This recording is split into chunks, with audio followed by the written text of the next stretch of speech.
systems go. Clear for liftoff.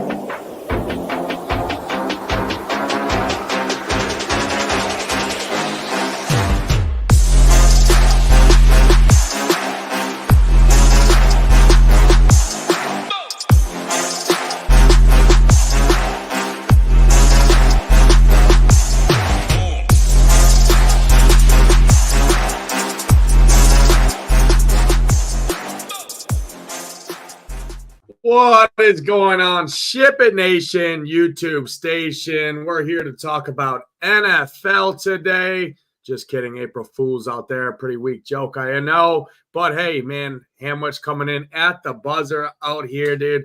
Was afraid I was gonna be a one-man booth today, but Hamwich never doubts, never fails on the people here. Coming off a big weekend over here at the Nation. All sports, man. Hamwich, I'll bring you in. Happy Monday. Happy April Fools, man. What's going on, brother? Yeah, what's going on, man? I see my guy Ross talking about Vontae Davis, RIP to the big homie Vontae, the only man I know to ever retire in the middle of an NFL game. Nate, hopefully you don't pull Vontae and retire from the Nation mid-show today. Leave me high and dry. I know you would never do that. It was a great Easter weekend. My Vols took one on the chin, but the Dukies lost after that, so they kind of made up for it. But, yeah, looking forward to talking this 7-game slate and diving right in. Should be a good one.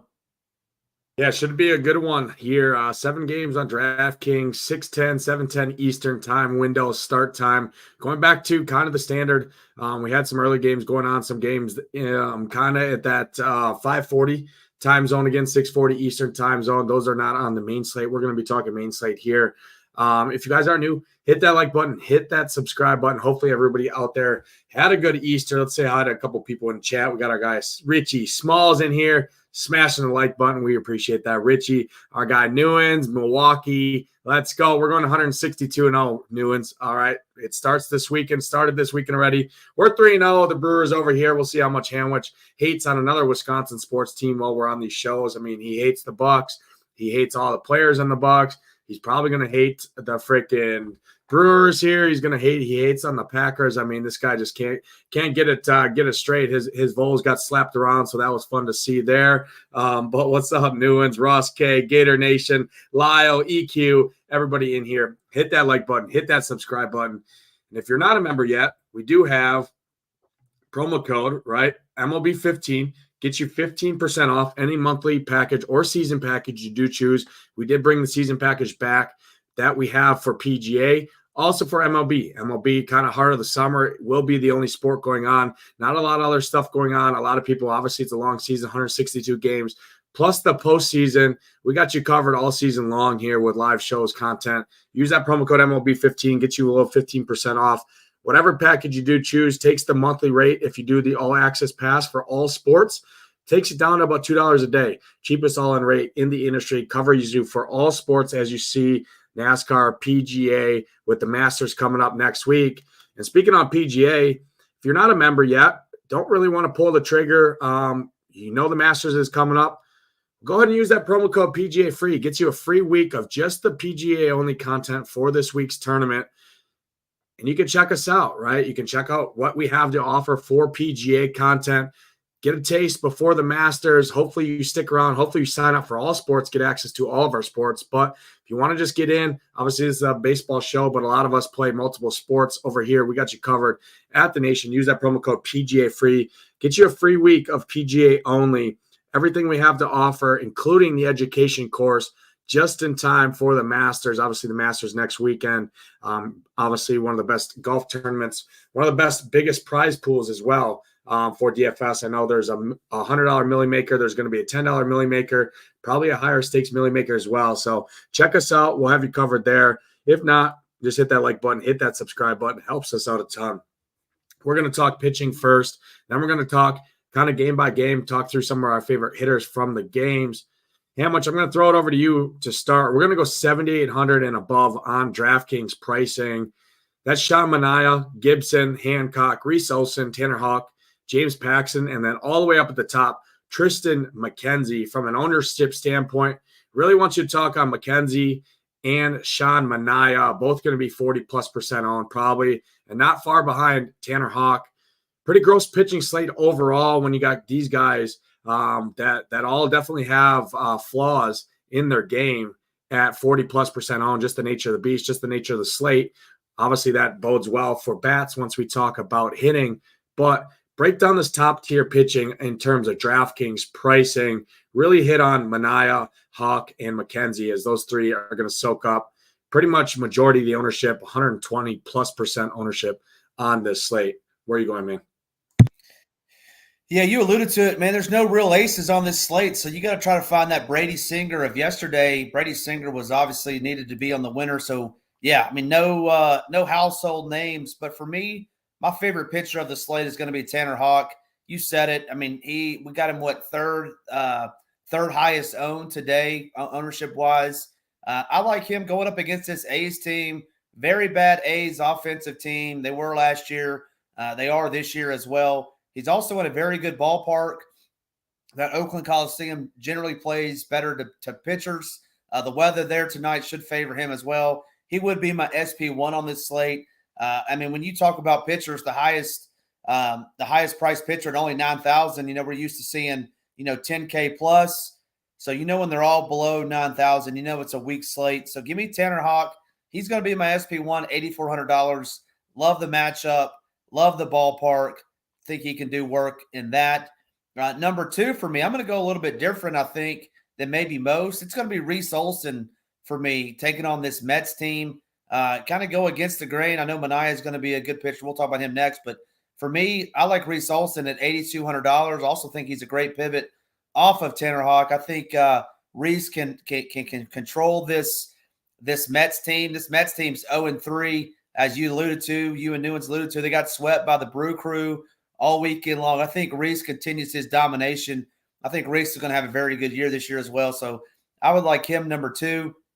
Number 3 for me would be Manaea. Simply a matchup-based play here. I mean, we saw the Tigers struggle all weekend. My boy Eric Fetty Wap yesterday doing work. I gave Hoop some trash talking in the Discord chat about that. I think Manaea can control this Tigers team as well. And then I'll give you one more, Tristan McKenzie, taking on this Mariners team, ballpark upgrade. He's the highest priced pitcher. I don't think we'll get much ownership on McKenzie, just based on who we have between Manaea and Hawk. But yeah, that would be my top 4 in this upper tier. Yeah, no, excellent breakdown. McKenzie is coming in projected second highest owned behind Hawk or behind Sean Manaea right now. So he is going to get ownership. It's just the nature of the beast, right? That Seattle lineup lost a couple pieces over the offseason here. It's a good pitcher's park there. On this slate, I think a lot of kind of the route I'm going on this slate right now, at least from the look. I don't love any of these pitchers, really. Tanner Hawk is my favorite by far, but I really like pairing pitchers here on this slate together, right? Just going in on a game. I really liked both pitchers in that Boston-Oakland game. We'll talk about Joe Boyle after we get past this kind of upper tier here, but Tanner Hawk's going to be my number 1 pitcher. Really like the spot for him. I agree with you, Reese Olson. I'm just not impressed with this Mets team. Yeah, they still got some power, right? Pete Alonso, things like that. But I mean, the Brewers don't have a great pitching staff, and they navigated this lineup pretty well in New York as well all season or all last weekend here. Obviously, the Mets stay at home here. Detroit coming into town. Just not afraid of this Mets team, to be honest. I wasn't very impressed here. Brewers got the job done there. Not too often you're saying Milwaukee sweeping teams here, and they definitely got the sweep done this weekend. So I do like Reese Olson here. I have a little bit of interest in Emerson Hancock on the other side of that Tristan McKenzie matchup. Hancock, I mean, it's a kind of a scary matchup overall, but he does rank pretty well in our SP rankings over here. He's actually our highest ranked pitcher on the slate when we look at our underlying StatCast metrics, both sides of the plate, opposing lineup, projected lineup. Emerson Hancock actually grades out as our number 1 ranked pitcher over here at SHIPITNation.com. 8K. It's not a very, very good strikeout matchup, right? Cleveland, a very low strikeout team. Emerson Hancock, not a great strikeout pitcher either, but I do think at 8K, he's going to be very low owned here. He can navigate this lineup through, and I think he could get us 15 to 20 DraftKings points, which on this slate, if you're telling me you're going to give me 15 points from a pitcher, I'm going to kind of probably pencil him into my lineups just because I'm not very floored with any of these pitchers, to be honest. So I do like Emerson Hancock there, with you on Reese Olson, with you on Tanner Houck. And then the other guy I'm looking at up on this top end is James Paxton here. Just not afraid of this Giants lineup at all here. Projected lineup has a strikeout rate right around 25%. Matt Chapman and Jorge Soler are really the only two bats that I'm scared of, right? Those are both lefty smashers here. I think they're both solid once we talk about bats, but the rest of this team I'm really not scared of at all. Slater, 36% strikeout rate last year against left-handed pitching. Patrick Bailey, 30+. Nick Ahmed, 30+. Conforto, right around 30% as well. So I do think James Paxton, he had a 25% strikeout rate last year. I think he can keep that.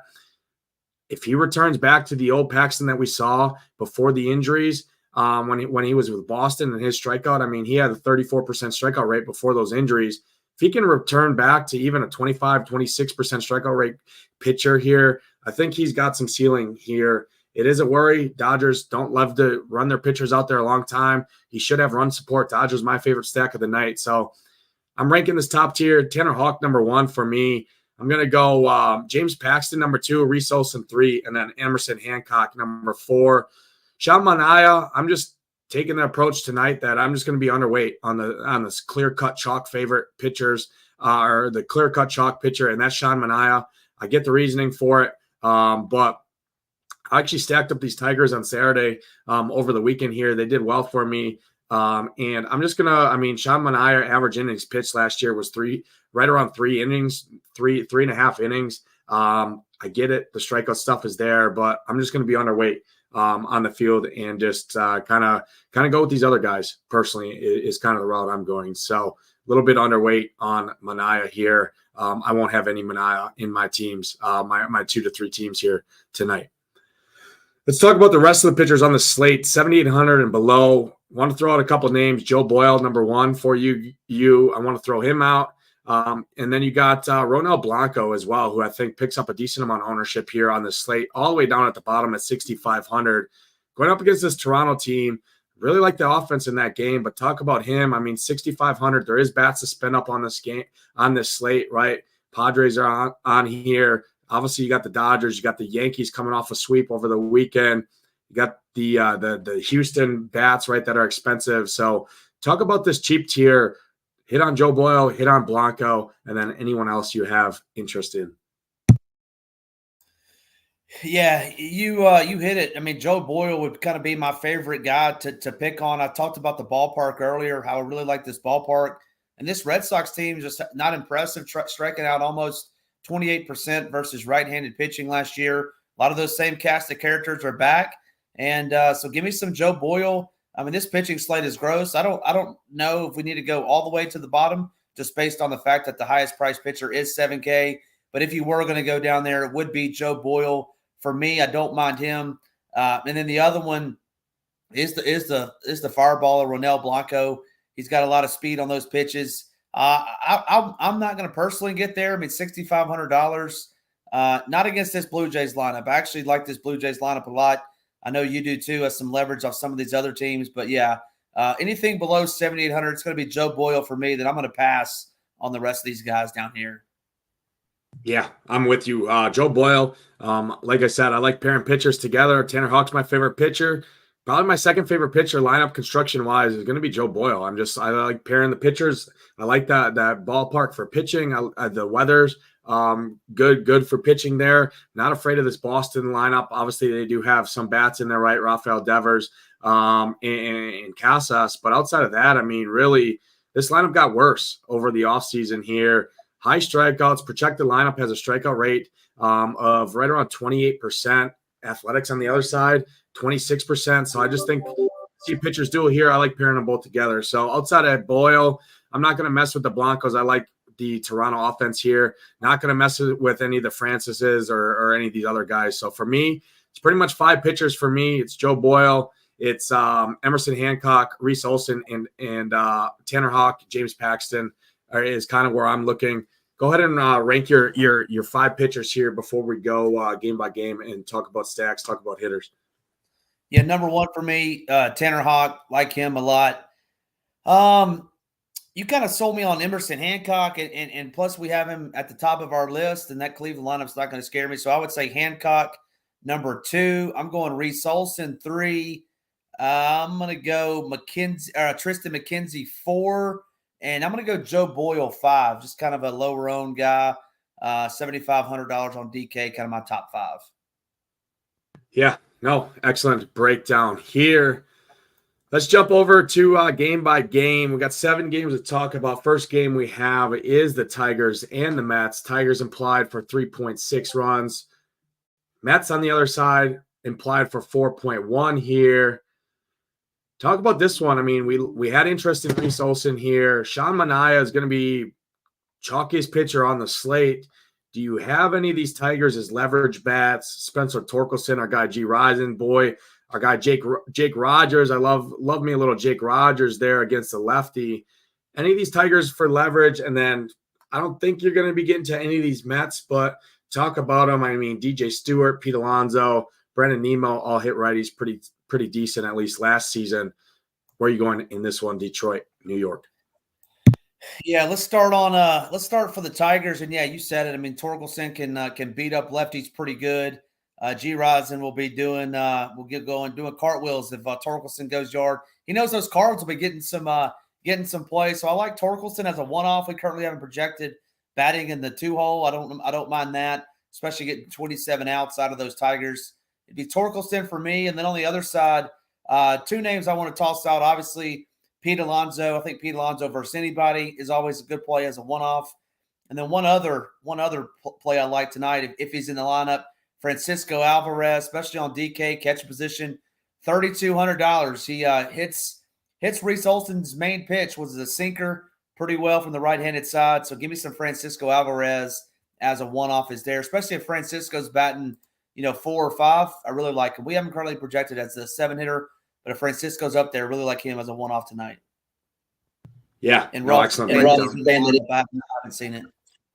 Yeah, I played Alvarez as a one-off on Saturday. That was nice to see get the home run there, and had another RBI there. So I did play him. I think he's a solid option. But I like the catcher on the other side of the game, to be honest. Jake Rogers at $3,400 for $200 more, much more actually. I like Andy Ibanez, Torkelson, Jake Rogers, and Cano.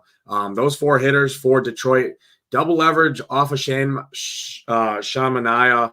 And looking at last season's numbers, Manaea struggled with power to the right side of the plate and struggled with fly balls. Ibanez, Torkelson, Rogers, and Cano, all fly ball hitters last season against left-handed pitching. I like those 4 bats as leverage here.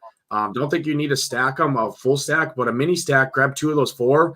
Jake Rogers, Cano, Torkelson, Ibanez. I like all of those guys. So I have a little interest in those 4 hitters for Detroit. They did have good numbers against lefties last season. Ibanez had a 269 ISO. Torkelson had a 300 ISO.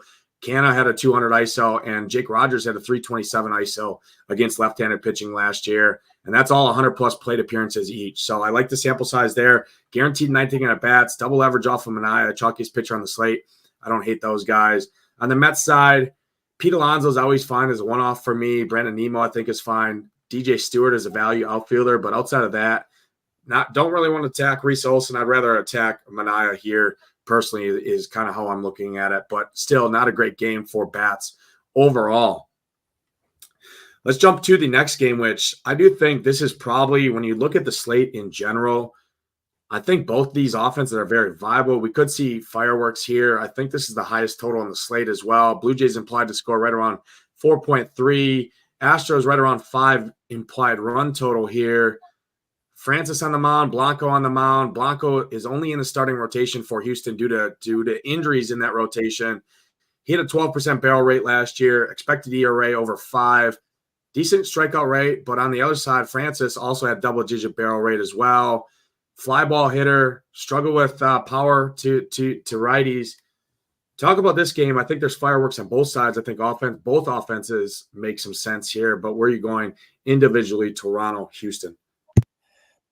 Yeah, I'm with you. I won't be stacking either one of these teams. I'll be more picking guys off with a one-off. My favorite Blue Jay that I would go to tonight would be Dalton Varsho. I like Varsho batting lefty versus Blanco. Currently seeing him projected in the 5 hole, which I don't mind that. So I like Varsho as a one-off. Then on the flip side, Yordan Alvarez, obviously you can always play him. But I'm going to go down to Yarnall Diaz at 3,300 if he's catching tonight. I really like him tonight. Against Francis, I think this is going to be a bullpen game early for the Jays. I think the Astros can get to him, and Diaz is my favorite one-off Astro outside of, obviously, Yordan. I think you can always play him as well. Yeah, no, excellent breakdown. I do have Houston is one of my favorite stacks here. I did the slate plan over at SHIPIT Nation. It's already live up on the website. I like Houston. I think they come in lower owned than the Dodgers and the Yankees. And looking at Francis last season, I mean, lefties struck out just 17% of left-handed hitters. Extreme fly ball hitter against fly ball offense, low strikeout offense here in the Astros. I mean, he was pushing 35%. 40% fly balls, especially to righties here. Looking at the fly ball guys, I mean, Yordan Alvarez, Kyle Tucker, Bregman, Jake Myers, Yainer Diaz, Chas McCormick is kind of where I would start from the Astros. Those 6 hitters right there, like all of them, nice stack. Pick 5 of the 6, pick 3 of the 6 if you want a 3-man stack. Do like those guys quite a bit. Obviously, you can sprinkle in the other guys for the Astros, the Jeremy Peñas, the Abreu's, Jake Myers. Don't love those guys a ton. Really like those top 6 batters, though. Yainer Diaz, another value catcher with some power, 3,300. I think he's a great play.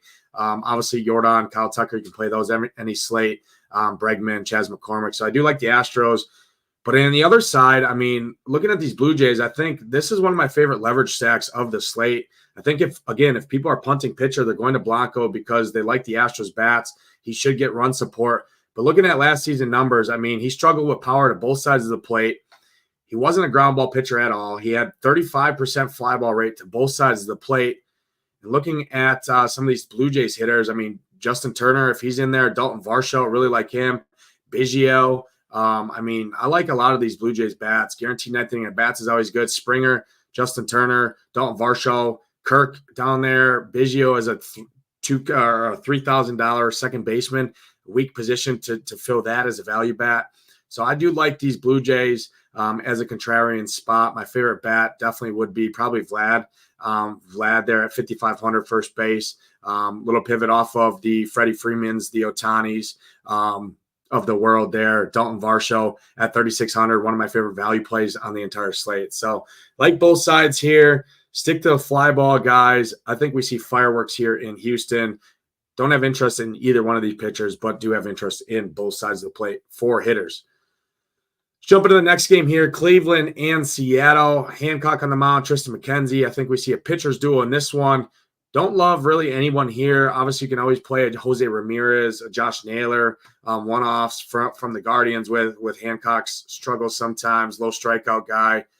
On the other side, you got Polanco, Mitch Garver, but realistically, don't love a lot of, if any, offense in this one, Cleveland and Seattle. But do you see something I'm missing here? Yeah, I was just looking at this game as you were talking. I know we talked up, Emerson Hancock a little bit, but man, these Guardians, they just don't strike out. And Emerson Hancock, is a small sample from last year.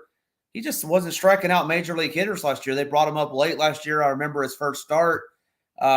These Guardians put the ball in play, and assuming, if they get good BABIP on their side, I don't know if I like Emerson. We have him highly ranked over here. I'm going to dig in a little more after the show, but I'm kind of liking the Guardians just based on the fact that their top 5 hitters, they don't strike out, much more than 10%. You got 3 guys that strike out less than 12% and 2 guys that strike out 15 and 20. So I kind of like these Guardians to get the ball in play. And then Tristan McKenzie, just looking at it more, I'm loving Tristan McKenzie now that I'm looking at this projected lineup, seeing who's in it. So I'm gonna be off of Emerson Hancock, especially in 3-max, and then I'm gonna be up on T-Mac, Tristan McKenzie, just based on this Mariners lineup that I'm looking at now. So give me some Guardians and don't give me any Mariners. Yeah, no, excellent breakdown. I don't have a ton for bats. I already kind of mentioned the guys I was looking at. Outside of that, really not looking at anyone from bats in that game. But let's go to the next game. Highest total on the slate, Yankees and D-backs. Arizona, the roof is going to be closed, I believe, in Arizona. You got Nelson on the mound, and then you got Luis Gil on the mound for the Yankees here. Yankees highest implied team total on the slate. Definitely the highest projected owner offense on the slate. Aaron Judge, Juan Soto, Austin Wells, my boy, didn't get the job done on Friday night with a home run, but I still like him here against another righty that gets hard contact, low strikeout pitcher in Reed Nelson here. Talk about this game. I think both sides are definitely intriguing here. Yankees definitely the clear-cut chalk of the slate in terms of offense if I had to pick one. But on the other side, D-backs implied to score right around 5 runs.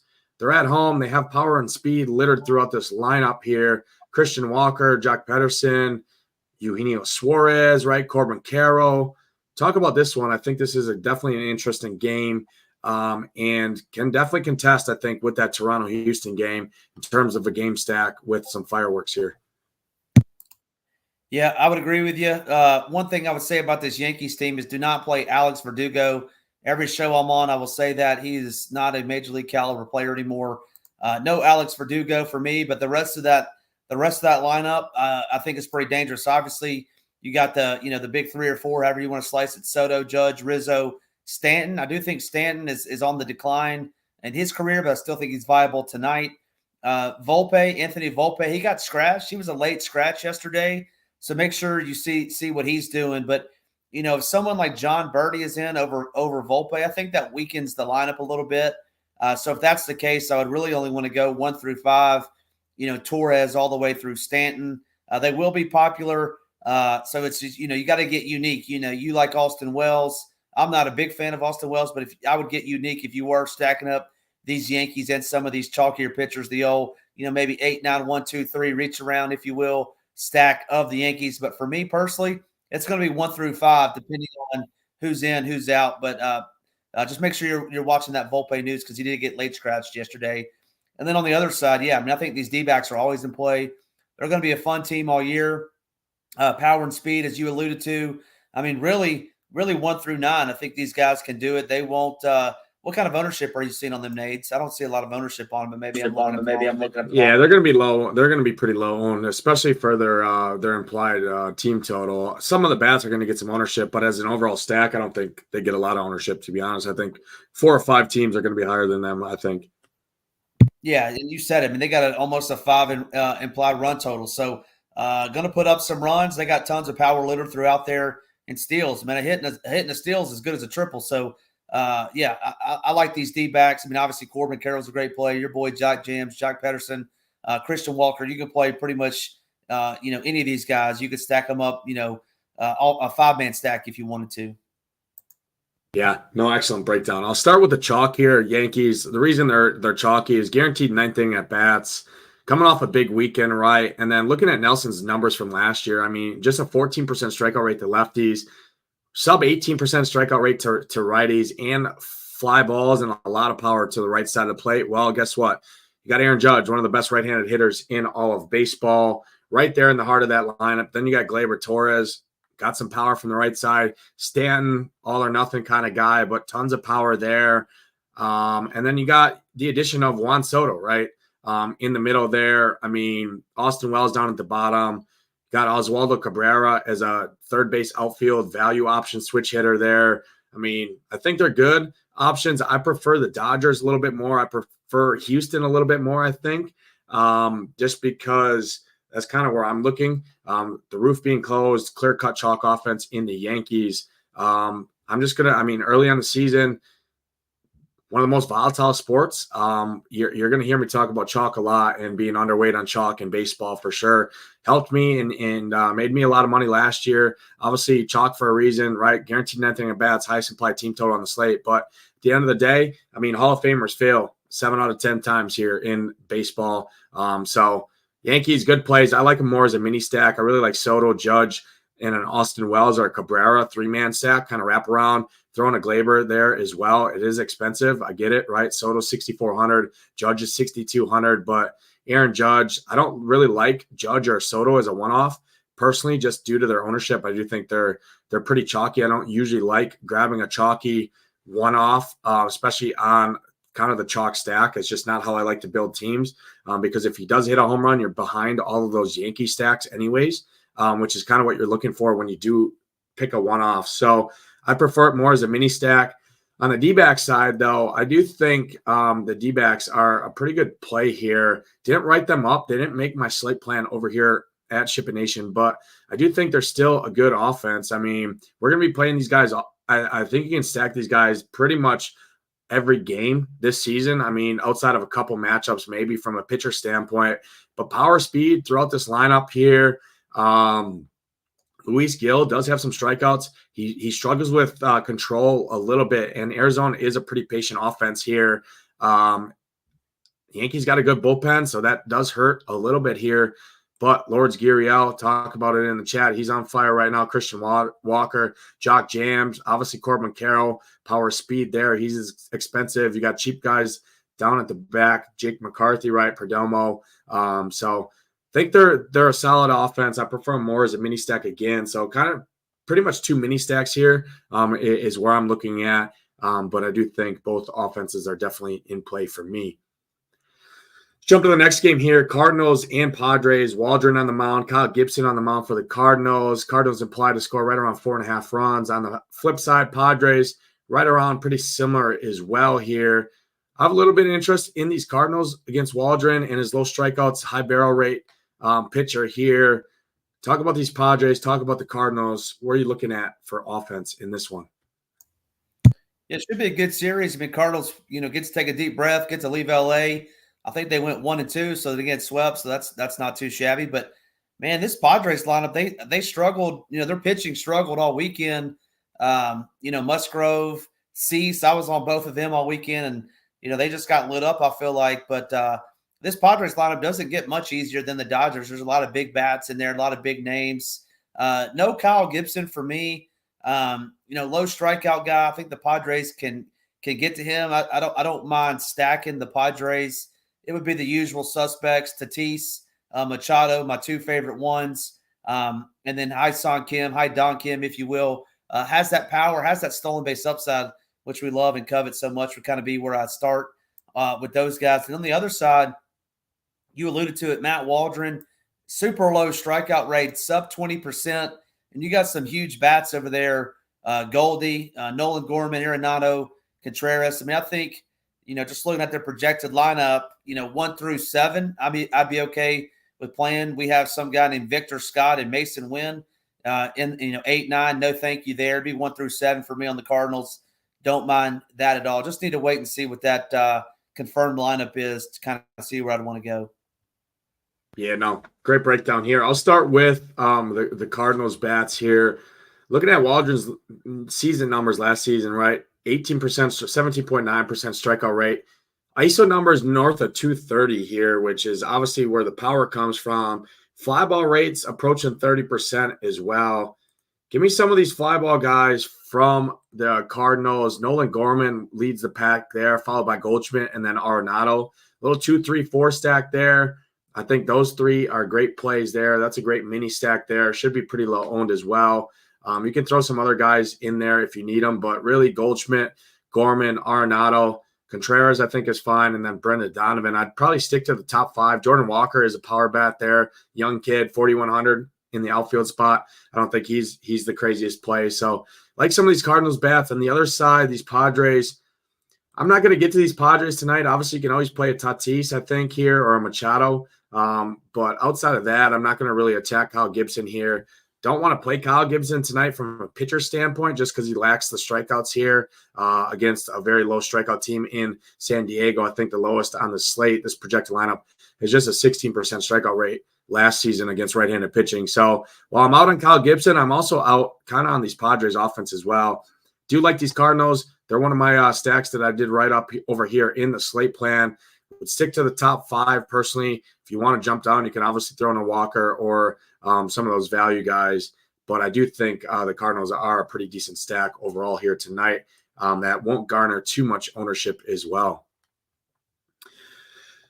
We got two games to talk about here. This one, I liked both pitchers. I think this is a pitcher's duel here. Really no offense for me in this one. It's the Red Sox, it's the Athletics. Red Sox do have a decent implied run total. Joe Boyle does struggle with control issues. He had double-digit walk rate, I believe, here. So could see some people. This Red Sox is kind of a boomer bust spot here tonight. I like going in on Boyle. I'm just going to take the chances because I don't like the pitching slate, to be honest. Really like Tanner Houck. So I'm just going to pair both pitchers together and just hope it's a pitcher's duo. But I do want you to talk about this Red Sox offense a little bit. If you have any interest in them with the control issues that Boyle has shown in his past, and then any Athletics for you that you're looking at here tonight. Yeah, no, thank you on the A's for me. I'll pass on them. And then on the Red Sox, I don't think you can stack these guys. They just haven't shown us this year that that they can get it done. If I were to play any Red Sox, it would be a one-off lefty. Obviously Devers and Cassis leading the way. I think Yoshida would be an okay one, and then Duran if he's leading off. But yeah, it's one, maybe max two Red Sox with Devers and Cassis leading the way. Bad ballpark. Boyle gets in trouble, I think they'll relieve him early. So it's a one-off max two for me on the Red Sox side. No Athletics for me. Yeah, no, I'm right there with you. No bats for me. I like both the pitchers. That takes us to the last game, my favorite stack of the evening. It's the late night Dodgers here. San Fran Dodgers. Dodgers implied to score over 5.5 runs here. Giants implied to score under 4 runs. But I do think Jorge Soler, Matt Chapman, two lefty mashers here. I think both those guys are firmly in play for me. You got Jung-Ho Lee, right? Lee up at the top, projected to lead off. Any interest in any of these Giants? And then talk about these Dodgers. Team I love, my favorite stack of the night, but they are expensive. Hashtag always Mookie, right? You got the whole Ohtani scandal there going on, but man, he's still an incredible talent, incredible player. Touch on this one. Last game of the night, last game on the slate. Yeah, we should. I was 50% right on Friday, Nades. I gave the people Mookie bomb. He goes yard, very first at bat, and I tagged you in the chat. Never heard from you, man. I thought you might be, mad at yourself for going 0-2, and I'm over there just raking in these home run calls. What was up with that?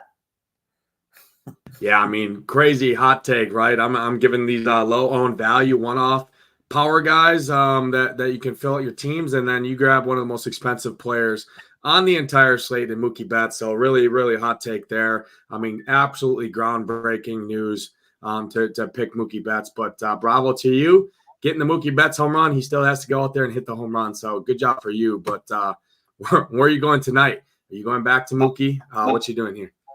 Yeah, my guy Landon's in the chat. He loves these Giants tonight. Wind blowing out. I'm with you, Nades. We're in alignment here. Matt Chapman, Jorge Soler, both power guys. We saw Paxton struggle at times last year. I have not checked the wind, but if the wind's blowing out in Chavez Ravine, hey, it could be fireworks there. This could overtake that Astros game. But yeah, give me Soler, give me Chapman. Struggled a little bit last year, as most of these Giants did, but Wilmer Flores, lifetime, long time lefty masher. See where he is in the lineup. Don't hate that little 3-4-5 combo if they're all in there. Austin Slater hits lefties as well. Let's see this confirmed lineup, and don't mind those. But Soler and Chapman leading the way for sure.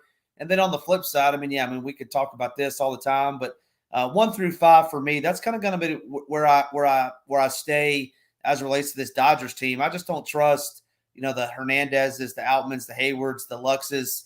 They're going to get subbed in and out so much. It's all platoon based, in my opinion. You're going to have to get, 2 homers and 2 at bats, in my opinion, to be on the winner. So if you can consistently, that 1 through 5, they're going to do damage all season long. Betts, Ohtani, Freeman, Smith, and Muncy. Give me that 1 through 5, and then give me Chapman and Soler on the Giant side, then Flores too if he's in the lineup. Yeah, no, excellent breakdown here. I think, again, Chapman, Soler would be my 2 preferred bats from the Giants. I think they're good one-offs. I did write Matt Chapman as one of my favorite one-offs over here in the slate plan at SHIPIT Nation. I think he's a great option there in the heart of that lineup for the Giants. On the flip side, I differ a little bit than you in these Dodgers. I do like James Outman quite a bit here. on the back half. I don't mind Jason Hayward. I think Gavin Lux is fine as well as a value guy. Yeah, there is pinch hit concerns there as well. But, man, just saying 1 through 5, who are you going to play at pitcher? I mean, because 6,500, 6,300, 6,100, 46, 45, 44. I mean, you run out of salary quick. Maybe you got the cheat code there. You got the DK rep giving you extra salary cap in your roster. But I do like these other guys. I think I would prefer sticking with the fly ball guys. Keaton Wynn is a ground ball pitcher last season. Heavy ground ball guy, 60% ground ball rate to both sides of the plate. But looking at this Dodgers lineup, everyone in this lineup outside of Jason Hayward is green in terms of fly balls, north of 30%. You got Freeman, Will Smith, Mookie Betts, Ohtani, James Outman, and then Max Muncy has 42% fly ball rate last season against right-handed pitching. James Outman right there, Ohtani, Mookie Betts. So love all these Dodgers. I'm a little bit different than you. There is some pinch hit concerns. I'm definitely on a little bit lower on Jason Hayward and Gavin Lux than the other top 7. But outside of that, I think love them all. My favorite stack of the night. They're my 5-man that I'm rolling with tonight. Is kind of what I'm looking at. I do like James Outman a little bit more than you do as well. That's all 7 games. Talked about pitching, talked about our favorite stacks. You want to run it back with our home run calls. Let me guess, you're going to go a hot take like a freaking Yordan Alvarez or something, just a crazy hot take right tonight. But how much? I'll throw it over to you, man. Who's your home run call of the evening here? Yeah, this is just too easy. I'm gonna go with my guy G Risen's guy, Spencer Torkelson, batting second tonight against Sean Manaea. You know, new team for Sean, same result. He'll get taken over the left center wall. My guy Spencer Torkelson going deep tonight in New York. Yeah, no, that's you took my guy there, but hey, I'll let you have it. All right, I'll let you have it. I'm gonna go with the late night hammer, guaranteed 9th inning at bat. I'm gonna go Matt Chapman here, 4,400, third base. Nice price point on him against the James Paxton lefty there. Chapman smashes left-handed pitching here. Had a 393 ISO last season against lefties.